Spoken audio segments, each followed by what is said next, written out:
जय हिंद दोस्तों। मैं आपका दोस्त प्रेम प्रेम डिजिटल टेक चैनल में आपका स्वागत है। साथियों, आज इस वीडियो के माध्यम से हम बताने वाले हैं कि पीएनबी पंजाब नेशनल बैंक में कितना कमीशन दिया जाता है सीएसपी संचालक को। तो दोस्तों, आज इस वीडियो में पूरी यही जानकारी दी जाएगी A to Z कि सीएसपी धारक को कितना कमीशन हर एक कार्य करने पे कितना कितना मिलता है और कौन कौन सी सर्विसेज इसमें है जिसमें कमीशन सीएसपी धारक को मिल जाता है। तो आइए देर न करते हुए लेकर चलते हैं इस वीडियो की तरफ और देखा जाए कि कितना कितना कमीशन मिल जाता है। तो दोस्तों, सब रोज़ की तरह मैं आज भी आपसे करूंगा गुजारिश कि हमारे चैनल पर नए हैं तो चैनल को सब्सक्राइब करें, लाइक करें, शेयर करें, जिससे भविष्य में जब भी कोई नया वीडियो अपलोड करूं तो आपका उसका नोटिफिकेशन मिल सके। तो साथियों, ये यहाँ पर देखा जाए पंजाब नेशनल बैंक का कमीशन कितना मिलता है। तो सबसे पहले यहाँ पे दोस्तों पहली बात कर लीजिए अकाउंट ओपनिंग। पहला सर्विस अकाउंट ओपनिंग, जो कि हर एक सीएसपी धारक का अनिवार्य होता है एक। तो अकाउंट ओपनिंग पे 20 रुपया मिलता है। एक अकाउंट ओपनिंग पे 20 रुपया मिलता है। Which the RS at the time of account opening the after minimum balance. और देखिए, इसमें बता दिया दोस्तों कि इसमें जब आप खाता खोलेंगे तब आपको 10 रुपया मिलेगा कमीशन, और उसमें जब पहली बार उसमें अकाउंट में पैसा डिपॉजिट किया जाएगा तब 10 रुपया मिलेगा। मतलब 20 रुपया का आपका कमीशन इसमें मिलेगा।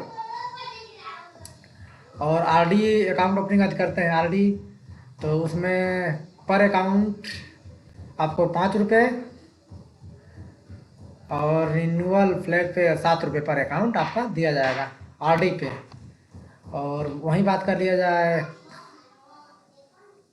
Cash deposit, cash cash deposit का, तो कैश डिपॉजिट पर 0.40 पैसा 40% the cash of hand with maximum 50 रुपये। आपको ज़्यादा से ज़्यादा 50 रुपया दिया जाएगा। और उस तरह परसेंटेज की बात की जाए तो 0.40%, मतलब 10,000 का आपको कितना मिलेगा, 40 रुपये का कमीशन 10,000 पे है। यदि आप 20,000 करते हैं तो आपको अधिकतम 34,000 चाहे जितना भी करते हैं उसके ऊपर 10,000 के ऊपर तो आपका ये 50 रुपया अधिकतम आपको दिया जाएगा। ये हो गया कैश डिपॉजिट।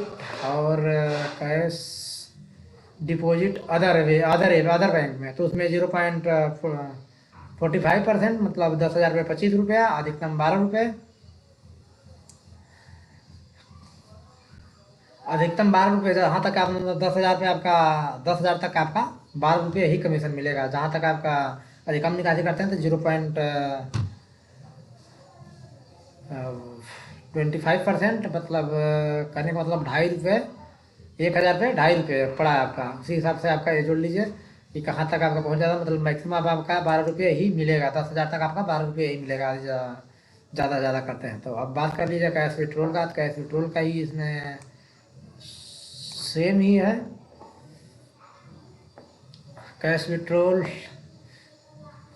40% मतलब 10,000 पे मैक्सिमम आपका 50 रुपये, और 40% मतलब 10,000 पे 40 रुपये से मतलब 50 रुपये तक आपका कमीशन बन जाता है। तो दोस्तों, मैं तो जान रहा हूँ कि पीएनबी बल्कि सबसे बेस्ट कमीशन दे रहा है यहाँ पे, और सबसे बेहतरीन कमीशन माना जाएगा। यहाँ पे बता भी दिया है दोस्तों कि देखिए यहाँ पे 1,000 पे RS 3 रुपया 32 पैसा, और 10,000 पे 40 रुपये से। और ये हो गया सीएसपी धारक हमारा था 32 रुपया। 40 रुपया कंपनी बैंक दे रही है, लेकिन जिसमें सीएसपी धारक को 32 रुपये मिल रहा है। और cash withdrawal same, cash withdrawal handle with the cash handle with maximum RS 12 पर अकाउंट डे। इसमें कैश इन हैंड वाले में इसमें आपका 12 रुपये कमीशन बन जाता है। और फंड ट्रांसफ़र की बात कर लीजिए तो फंड ट्रांसफ़र भी आपको वही 40%। 10,000 पे 1,000 पे 3 रुपया 20 पैसे, और 10,000 पे मैक्सिमम 8 रुपये ही बनता है यहाँ पे। और 12,000 पे भी 8 रुपये, 25,000 पे भी 8 रुपये फंड ट्रांसफ़र करते हैं तो दोस्तों, इसमें तो फिलहाल सर्विस ठीक ही है। बाकी और बैंक हम जानते हैं जो कि इंडियन बैंक में फ़िलहाल ये सर्विसें नहीं नहीं है। फंड ट्रांसफ़र का, fund transfer other bank APS रुपए कार्ड, यदि ATM से भी करते हैं तो दोस्तों सेम उसी प्रकार की कमीशन है, 0.40%, मैक्सिमम आपका 10 रुपये ही मिलेगा।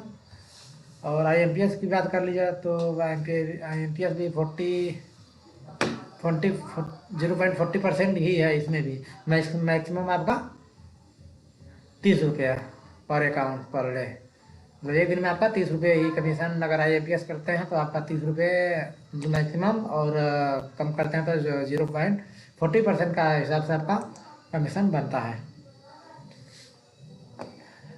और इंडो नेपाल और इंडिया से नेपाल में अगर पैसा आप भेजते हैं तो आपका मैक्सिमम वही 0.40%, मैक्सिमम 30 रुपये पर account per day. Balance inquiry पे कोई कमीशन नहीं बनता है आपका।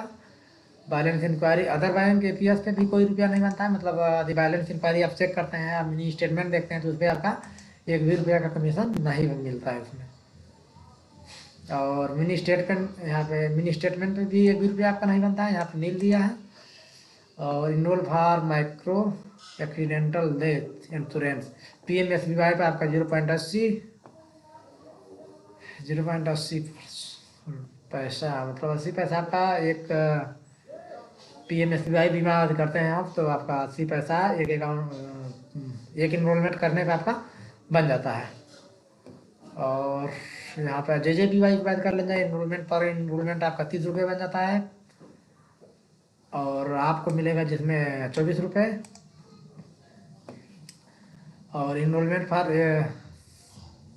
Social security pension scheme APY Atal pension Yojana, जिसमें आपका 50 रुपये पर इनरोलमेंट और से 60 रुपये पर इनरोलमेंट, 50 से 60 रुपये आपका मतलब पड़ जाता है। तो इसमें जिसमें जैसे ये दिया होगा 50 रुपये आपका दिया होगा न्यू इनरोलमेंट का, और ये 60 रुपये आपका मिलता है रिन्यूअल का। तो इस प्रकार से ये कमीशन बन जाता है। और आधार सीडिंग थ्रू, जो कि बायोमेट्रिक ऑनली, अगर आधार सीडिंग भी आप करते हैं दोस्तों तो यहाँ पे 5 रुपया कमीशन बन जाता है, जो कि CSP धारक को 4 रुपया कमीशन मिल जाता है। तो फिलहाल ठीक ही है, अगर आधार सीड करते हैं तो कम से कम 4 रुपया तो मिला यार, कम से कम सर्विस कस्टमर का हो भी गया, आधार भी सीड हो गया और 4 रुपया आपका कमीशन भी बन गया। और वहीं बात करिए SHG फार्मिंग इंक्लूडिंग लिंक, यदि आपका फार्मिंग चाहिए SHG और कोई भी यदि ग्रुप का अकाउंट है या उसको यदि सेविंग लिंक कराते हैं तो इसमें आपका 300 रुपये सेविंग यदि कराते हैं तो 300 से 400 आपका उसमें कमीशन आपका बन जाता है। रिन्यू RD में 2 रुपये पर अकाउंट रिन्यूअल कराने पर, और नया पे 5 रुपया कमीशन आपका बन जाता है। और नेफ्ट पे भी 0.40 ट्रांजेक्शन सब्जेक्ट के हिसाब से बन जाता है, जहाँ जो कि आपका 1000 पे 3 रुपया 20 पैसे और 10,000 पे 8 रुपये, 12,000 से 25,000 तक भी 8 ही रुपये आपका बनेगा। मोबाइल फीडिंग सबसे बढ़िया जो सिस्टम इसमें दिया है, जो मोबाइल फीडिंग यदि कस्टमर का कराते हैं तो इसमें भी आपका कमीशन 5 रुपये बन जाता है। और पासबुक अपडेट, पासबुक प्रिंट अगर करते हैं दोस्तों तो ये भी देखिए यहाँ पे भी आपको 5 रुपया पर मिल जाता है, पर पासबुक पर अकाउंट आपका 5 रुपये पर डे। अगर एक दिन में आपका एक पासबुक का केवल पासबुक प्रिंट कर देते हैं तो आपका पर पासबुक आपका 5 रुपया कमीशन बन जाता है। और चेकबुक कलेक्शन पे भी 5 रुपया आपका बन जाता है। और रिक्वेस्ट फॉर न्यू चेकबुक यदि कराते हैं तो यहाँ पे भी आपका 5 रुपया कमीशन बन जाता है। स्टाफ पेमेंट फॉर चेकबुक, अगर किसी का चेकबुक पर स्टाफ भी लगवाते हैं तो भी आपका 5 रुपया कमीशन बन जाता है। चेकबुक की स्टेटस इंक्वायरी, उसका कोई अगर उसका चेक करते हैं कि क्या प्रक्रिया है, किस दशा में है, तो वहाँ पर आपका कोई चेक का कोई आपका कमीशन नहीं बनता है। Request for SMS alert, email, mini statement, mobile number, email ID already registered, यदि ये सब आप करते हैं रिक्वेस्ट फॉर SMS के लिए अलर्ट, ईमेल ID, चाहे मोबाइल नंबर अगर लिंक कराते हैं खाते से, तो वहाँ पर भी आपका 5 रुपये कमीशन बन जाता है। और BBPS पे भी 5 रुपये आपका कमीशन बन जाता है। अप्लाई फॉर रुपये डेबिट कार्ड, तो उस पर भी आपका 5 रुपया, अप्लाई ATM कार्ड के लिए अप्लाई करते हैं तो उस पर भी आपका 5 रुपये कमीशन बन जाता है। और ब्लॉक डेबिट कार्ड अगर कराते हैं, किसी का ATM कार्ड अगर ब्लॉक करना है, बंद कराना है, तो वहाँ पे भी आपका 5 रुपया कमीशन बन जाता है। और सुकन्या समृद्धि स्कीम इनरोलमेंट, अगर सुकन्या समृद्धि कराते हैं तो वहाँ पर आपका पर इनरोलमेंट 10 रुपये का कमीशन बन जाता है पर enrolment. PDF account opening, PPF account opening, जो आपका पीपीएफ अकाउंट ओपनिंग कराते हैं तो आपका 10 रुपये पर अकाउंट कमीशन बन जाता है। निश्चित शुल्क, दोस्तों यहाँ निश्चित शुल्क दे दिया 3500 केवल SSA के तैनात अनिवार्य BCA के लिए जो एक महीना में न्यूनतम 20 दिनों के लिए लॉगिन कर रहे हैं और प्रति माह परिवर्तनीय प्राथमिक 10,000 और उससे कम है बरसते की निश्चित राशि को इस तरह के कम किया जाए कि कुल निश्चित राशि और परिवर्तनीय राशि 10,000 से अधिक नहीं है। न्यूनतम रुपए पाने के लिए इसमें SSA के तैनात BCA अनिवार्य 1500 परिवर्तनीय घटक के रूप में, ताकि उन्हें न्यूनतम रुपये मिले। और पारिश्रमिक के रूप में 5,000 केवल 5,000 रुपये प्रति माह रुपये का परिवर्तनीय घटक 1,500 रुपये SSA की तैनात अनिवार्य BCA को इस शर्त के अधीन देय होगा। 3 तृतीय ऑपरेशन शुरू होने के महीने में BCA को न्यूनतम 50 लेन देन ग्राहकों के 50 नामांकन रिकॉर्ड करने होंगे। BCA को महीने में कम से कम 20 दिन का करना जरूरी है। ये दोस्तों बता दिया है कि आपको जो 5,000 आपका वेतन इसमें जो दे रहा है, पहले तो आपको 1,500 देगा, लेकिन 1,500 देगा इसमें बता दिया कि आपका आधे 3 तृतीय ऑपरेशन हमारे साथ 3 महीने बाद BC को 50 लेन देन आदि का कंप्लीट करने लगता है। 50 लेन देन इसमें दिया है, केवल 50 लेन देन आदि कंप्लीट करने लगता है। आज तो 50 नामांकन कर दे रहा है, 50 खाता खोल दे रहा है करने के BCA के महीने में, और 50 खाता खोल दे और 50 ट्रांजेक्शन कर दे तो उसको, और 20 दिन लॉगिन उसका हो जाए तो उसको 5,000 रुपया महीना दिया जाएगा। तो दोस्तों सैलरी जो है वो यही पे है, कंफर्म कर दे रहा है कि मतलब आपका 20 दिन लॉगिन होना चाहिए और 50 अकाउंट ओपनिंग हो जाना चाहिए और 50 लेन देन, उस दिन साहब का 5,000 फिक्स हो जाएगा कि आपको 5,000 सैलरी मिलना चालू हो जाएगा। और इसके अलावा लेन देन की गतिविधि आधारित पारस्परिक परिवर्तनीय घटक के मामले में BC एजेंट के लिए मौजूदा एक दर के अनुसार पारिश्रमिक 50% रुपया 1,500 की अतिरिक्त घटक के समाहित किया जाएगा। शेष राशि का भुगतान शेयरिंग पैटर्न के अनुसार BCA को किया जाएगा। दोस्तों वो तो सब है ही है, लेकिन इसमें और कुछ आपका काम यदि ज़्यादा कुछ कर रहे हैं, अच्छा काम कर रहे हैं, तो आपका 1,500 रुपया ये भी आपको मिलेगा। तो दोस्तों इस प्रकार से इसमें कमीशन बन जाता है। और BC और BCA के बीच FI गतिविधि की परिवर्तनीय निश्चित शुल्क जहां भी लागू हो साझा करना, जिसमें DSS निर्देशों के अनुरूप तय किया जाएगा।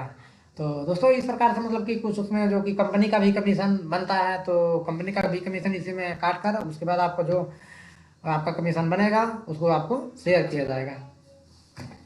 तो हम जानते हैं कि जहाँ तक हर CSP से अगर तुलना किया जाए तो इसमें आपका PNB में सबसे बेस्ट कमीशन आपका और भी, जैसे इंडियन बैंक और सबके अगर मुकाबले अगर इसका बात किया जाए PNB का, तो इसमें मैं देख रहा हूँ कि इसमें सर्विस भी ज़्यादा है और कमीशन भी इसमें फ़िलहाल सबसे बेस्ट ही है इसमें। तो दोस्तों बहुत बढ़िया, हम तो जान रहे हैं बल्कि इसमें कमीशन आपका अच्छा खासा बन जाता होगा।